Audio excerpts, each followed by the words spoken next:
অনুনাসিক ও দ্বিস্বর।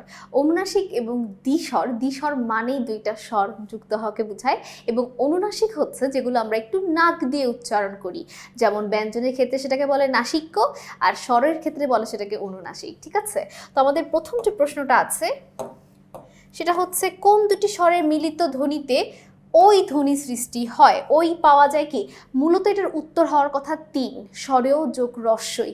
ঠিক আছে, কিন্তু যেহেতু আমাদের বাংলা দ্বিতীয় পত্র বইটাতে ও যোগ রস্যই দেওয়া আছে, কারণ এখানে হওয়ার কথা ছিল একটা অর্ধস্বর আর একটা পূর্ণস্বর, কিন্তু আমাদের বাংলা সেকেন্ড পেপার বই কি করেছে, দুইটাই অর্ধস্বর দিয়েছে। ও নিজেও একটা অর্ধস্বর, রস্যই নিজেও একটা অর্ধস্বর। বইয়ের মধ্যে যেহেতু ও যোগ রস্যই দেওয়া আছে, সেই জন্য আমাদের এটা উত্তরটা হবে ও যোগ রস্যই। ঠিক আছে, যদিও দ্বিস্বর মানে অর্ধস্বর যোগ পূর্ণস্বর, এটাই দ্বিস্বরের সংজ্ঞা দাঁড়ায়, কিন্তু যেহেতু বইয়ের মধ্যে দুটি অর্ধস্বর দেওয়া আছে তাই আমরাও দুটো অর্ধস্বর দিব।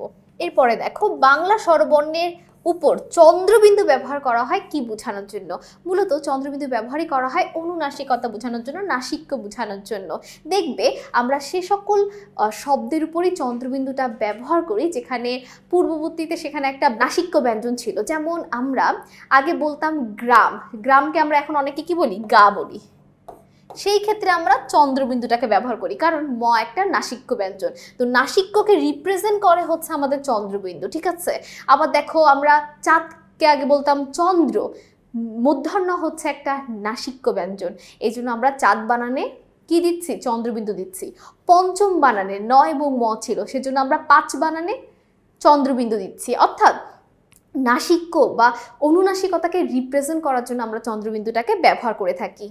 দেখো 32 নম্বরে, যে সকল স্বরধ্বনি পুরোপুরি উচ্চারিত হয় না তাদের কি বলে। যারা পুরোপুরি উচ্চারিত হবে না তাদেরই তো অর্ধেক বলবে, অর্ধস্বর। পূর্ণ স্বরধ্বনি ও অর্ধ স্বরধ্বনি একত্রে মিলে কি তৈরি করে, যেটা আমি বললাম দ্বিস্বর। মূলত দ্বিস্বরের সংজ্ঞাটাই হচ্ছে পূর্ণ স্বরধ্বনি এবং অর্ধ স্বরধ্বনি একত্রে মিলিত হবে, কিন্তু আমাদের অর্ধ স্বরধ্বনি হচ্ছে চারটা, রস্যই, রস্যু, এ, ও। এই যে পরিচ্ছেদ 6 আমরা মৌলিক স্বরধ্বনি মুখস্থ করে আসছিলাম না, রস্যই, রস্যু, এ, ও, অর্থাৎ এই যে প্রথম চারটা, এই প্রথম চারটাই হচ্ছে আমাদের অর্ধস্বর। ঠিক আছে, আর পরের যে তিনটা আছে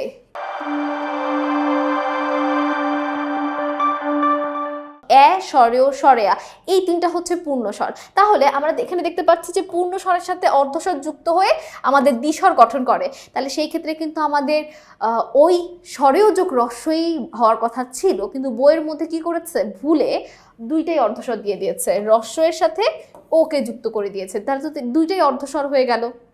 বইকে ফলো করার জন্য আমরা কিন্তু একের উত্তর মানে এই টাইপের প্রথম প্রশ্নের উত্তর ও যোগ রস্যই দিয়েছে, কিন্তু সঠিক উত্তর হওয়ার কথা ছিল 3, স্বরেও যোগ রস্যই। আমি তোমাদের সঠিক উত্তরটাও শিখিয়ে দিচ্ছি যেন তোমাদের সামনের কোনো পরীক্ষা, চাকরি পরীক্ষা বলবো, সামনের কোনো পরীক্ষাতে যেন কাজে লাগে। কিন্তু এখন যদি তোমাদের এই প্রশ্নটা আসে সেই ক্ষেত্রে আমাদের ও যোগ রস্যইটাকে দিতে হবে, যেহেতু বোর্ড বইয়ে দেওয়া আছে। ঠিক আছে, বোর্ড বইকে আমাদের অন্ধের মতো ফলো করতে হবে। বাংলা ভাষায় অর্ধ স্বরধ্বনি কয়টি? আমি মাত্র অর্ধ স্বরধ্বনি কয়টি এবং কি কি সবই বলে দিয়েছি, রস্যই, রস্যু, এ, ও, 4টি। অর্ধ স্বরধ্বনির উদাহরণ কোনটা, বুঝাই যাচ্ছে রস্যই। দ্বিস্বর ধ্বনি কয়টি? দ্বিস্বর ধ্বনি হচ্ছে 2টি, ওই এবং ও। এরপর দেখো, দ্বিস্বরধ্বনির প্রতীক দুটি কি কি। আমরা জানি দ্বিস্বরধ্বনির প্রতীক দুটি হচ্ছে কি, ওই এবং ও। বাংলা ভাষায় কোন দুটি স্বরধ্বনির জন্য আলাদা আলাদা বর্ণ নির্ধারণ আছে? এটা কেন বলা হয়েছে আলাদা আলাদা বর্ণ নির্ধারণ আছে, কারণ আমি কিন্তু কিছুক্ষণ আগে টাইপ 2তে তোমাদের শিখিয়েছিলাম যে আমাদের যৌগিক স্বরধ্বনি হচ্ছে 25টা। তো 25টা যৌগিক স্বরধ্বনি থেকে মাত্র কেন দুইটাকে নেওয়া হয়েছে, কারণ তাদের তো নিজস্ব প্রতীক নেই, অর্থাৎ আমাদের বর্ণের ক্ষেত্রে সেই 25টার নিজস্ব রূপ নেই, শুধুমাত্র দুইটার ক্ষেত্রে রূপটা আছে, তাই দুইটাকে নির্ধারণ করা হয়েছে, ওই এবং ও। এরপরের প্রশ্নটা দেখো, মৌ বউ শব্দের উচ্চারণের মধ্যে কোন কোন স্বরধ্বনি রয়েছে? মৌ এবং বউ এগুলোতে আমরা দেখতে পাচ্ছি ওকে। ঠিক আছে, তাহলে ওকে ভাঙলে আমরা কি পাই, ও যোগ রস্যু। লাউ, এখানে পূর্ণ স্বরধ্বনি কোনটি? লাউয়ের পূর্ণ স্বরধ্বনি কোনটি? আমরা জানি অর্ধস্বর হচ্ছে 4টি এবং পূর্ণস্বর হচ্ছে 3টি।